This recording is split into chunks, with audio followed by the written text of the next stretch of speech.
Party polit bureau మాజీ సభ్యులు, విశేషమైన ప్రజాభిమానం చూరగొన్న నేత కామ్రేడ్ బిఎస్ అచ్యుతానందన్ గారు జూలై 21న అనారోగ్యంతో కన్నుమూశారు. ఎంత ప్రజాభిమానం అంటే ఆ 3 రోజుల పాటు 21 నుంచి 24వ తేదీ తన అంత్యక్రియలు అయ్యేంత వరకు జనం కేరళలో ప్రజానీకం బారులు బారి ఆ కామ్రేడ్ కు జోహార్లు అర్పిస్తున్న తీరు, వర్షం పడుతున్నప్పటికీ గొడుగులు పడి ఆ రోడ్లన్నీ జామ్ అయిపోయి ఆ రకంగా కామ్రేడ్ ను రిసీవ్ చేసుకున్న పద్ధతి, ఆ కామ్రేడ్ ప్రజల హృదయంలో ఏ రకంగా నిలిచిపోయినాడు అనే దానికి ఒక ప్రతీక.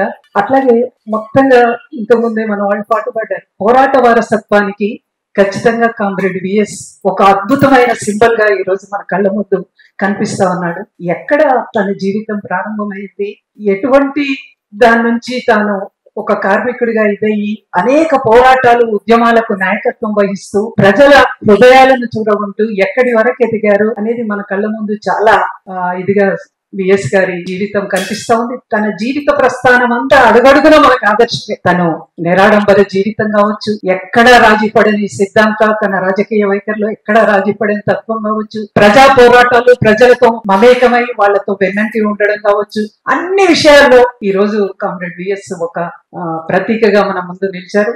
హైదరాబాద్ లో ఉమ్మడి ఆంధ్రప్రదేశ్ ఉన్నప్పుడు ఇక్కడ కేంద్ర కమిటీ సమావేశాలు పెట్టిన సందర్భంగా 3 రాష్ట్రాల ముఖ్యమంత్రులు వచ్చినప్పుడు విఎస్ గారు కూడా వచ్చారు. తన స్పీచ్ ఇప్పటికీ నాకు గుర్తు వస్తా ఉంటది.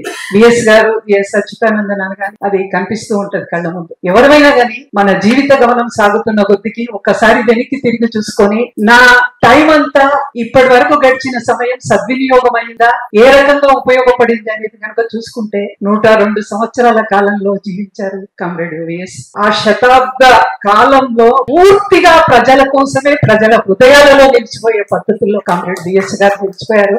నిజంగా అది ఎంతమందికి దక్కుతుంది. అది 7 సార్లు అసెంబ్లీకి ఆ ప్రజలు గెలిపించి పంపించారు. తమ సమస్యలను అక్కడ వినిపించాలి, తమ తరఫున పోరాడాలి అనేది ఖచ్చితంగా కామ్రేడ్ విఎస్ గారిని ఆ నిరాడంబర జీవితం, ఆయన అనుసరించిన మార్గాలు, ఆయన కర్తవ్యాలు, వాటన్నిటినీ ముందుకు తీసుకుపోవడం ద్వారా ఆయనకు అదే మనం అర్పించే నివాళి అని తెలియజేస్తూ మరొకసారి విఎస్ అచ్యుతానందన్ గారికి విప్లవ జోహార్లు అర్పిస్తూ